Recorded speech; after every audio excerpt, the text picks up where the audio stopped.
Hey guys, welcome to New York Sports MC. I'll be your MC Mike. Got the President Mall jersey on today. We're starting a series here on this channel for the off season. See what Joe Douglas has to do to improve this team, get us to that next level where we're really competing for that playoff spot and hopefully securing one of those playoff spots this upcoming season. So we're going to go into each position by position to see how we're going to improve that position for this next season. Is it via free agency? Is it via a trade? Is it the draft? What round in the draft? But I wanted to start out today with where do we currently sit when it comes to the salary cap? Now, all these numbers are from overthecap.com. Currently, the Jets sit with the 14th most cap space. So Joe Douglas is armed with $51.3 million currently to go out and try to improve this roster. What we're going to look at is 5 people that I've identified as potential cap casualties and how much that will affect our cap, and then how much more money would Joe get to improve this team for this upcoming year. So the first person we're going to start out with is the person who's being overpaid the most on this roster, and that's Trumaine Johnson. He has been a huge bust since we've got him, and currently he's due to make $15 million next year, of which $12 million would be dead cap, only saving us $3 million to go out and spend. With such a huge dead cap space and not a lot of additional savings, I unfortunately think that we're going to probably have to stick it out with Tremaine for at least one more year. Next year becomes a little more reasonable, where about $8 to $9 million would be in dead cap and about $8 to $9 million would be in savings. So pretty much a 50-50 split next year, where that's a good amount of money where you can go out and get a player that can make an impact for you. One of the things that makes me feel a little bit better about the potential of having to keep Trumaine Johnson is the fact that Greg Williams will be back in tow as a defensive coordinator. And he showed us last year that if you're not performing, you're going to be sitting on the bench. And he did it with Trumaine Johnson. He even did it with Bless Austin, the one game where he messed up. So I'm very confident Greg Williams putting out the best players on the field, regardless of how much they get paid.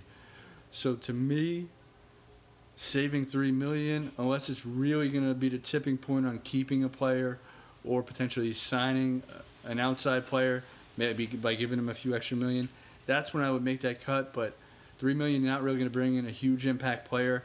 I think your best bet is to gamble and see if Trumaine Johnson can show you something, be a little serviceable, do something next year.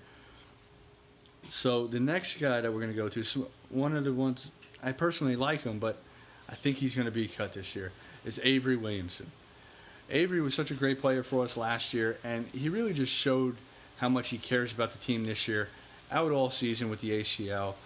But it's on Twitter, in full gear, at the grocery store, doing different things while the Jets are playing, showing his support, saying, I'm ready to go, really wanting to be out there with his guys.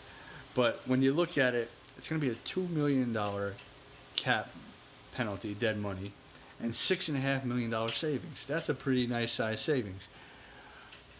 And you also look at the fact that we will have C.J. Mosley back, and the fact that some of these other guys like Burgess and Neville Hewitt and even Blake Cashman before he got hurt all show that they played pretty well. And I think with Mosley as that number one inside linebacker, the true quarterback of that defense, all those other guys are going to be more than good enough to solidify the middle of that defense next to C.J. Mosley.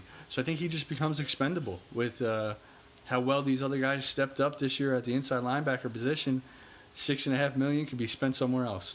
And as much as I like him as a player and as a person, I'm sorry, Avery. It looks like your time in the green and white might be done. The third is now another toss-up, Quincy Enunwa.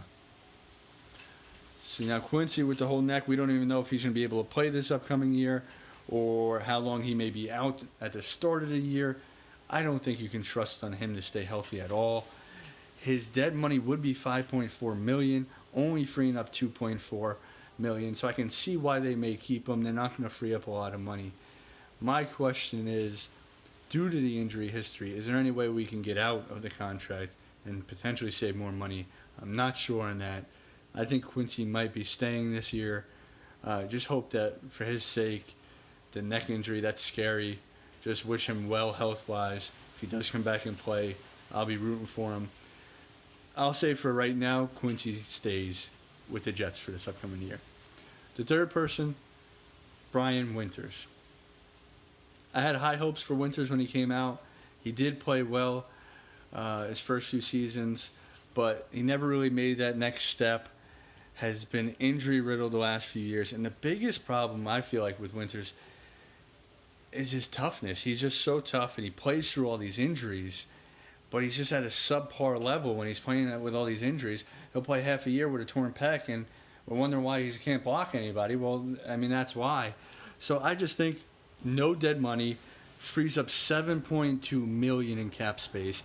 I think that money could be spent somewhere else. I think Winters needs to go. I'd much rather let Winters go and use a portion, maybe half of that money, and bring back Lewis to compete as a guard spot.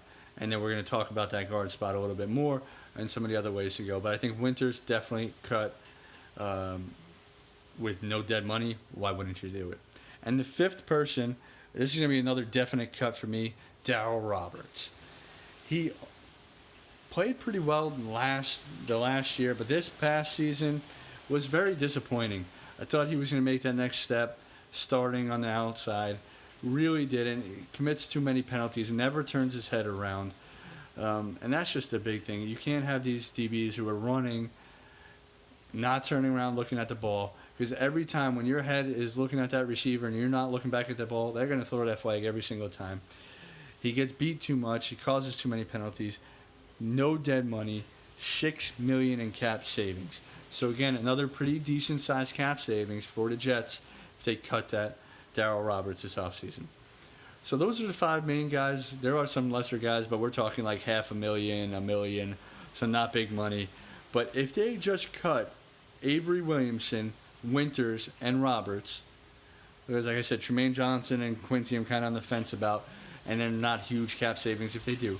But by cutting those three, it would save and put us at $71 million in cap space, which would now put us at sixth in the league as far as cap space. Now, obviously, we just jumped a bunch of teams. Those teams can cut some of their own players as well, increasing their cap space. But $71 million is a very good number for Joe Douglas to go out there and have the flexibility to add and improve to this roster. So, like I said, we got to see what Joe's going to do. I really love where he came from. He's come from great organizations. He's well respected around the league, but that doesn't mean anything. We have to see what happens this offseason with him and how well he's going to do for us. It's going to be a huge offseason for him. He had a whole year to be able to see our team, see the strengths, see the weaknesses, see where we need improvements. Joe Douglas, your clock is up now. We got to see what you can do. Next video, we'll jump into a position group and start to go about group by group to see how we're going to improve these and what's the best way to maximize our cap as well as our trade assets as well as our draft picks. So hope you like this. Please subscribe, thumbs up, notifications, and hit the comment section with specific position groups that you want to hear, and we'll get those going. Jet up.